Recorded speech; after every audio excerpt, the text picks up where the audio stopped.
কি আছে আমাৰ আজি দিয়াচোন এবাৰ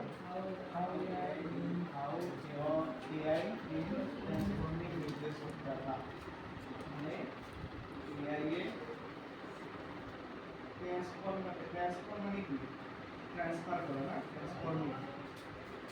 ডাটা থেকে আমি AI দ্বারা ট্রান্সফার করি AI মানে কি AI inform AI artificial intelligence ঠিক আছে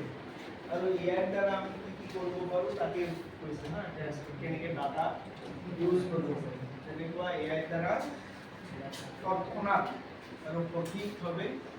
আমি যিটো বিচাৰো তেনেকুৱা শৰ্টলি আহি যাব কিছুমান যদি পইণ্টত খোজো পইণ্টত আহি যাব ঠিক তেনেদৰে তাৰপিছত ডাটা অতি কি দ্ৰুতভাৱে কাম কৰে ঠিক আছে তাৰপিছত পচিবিলিটি আছে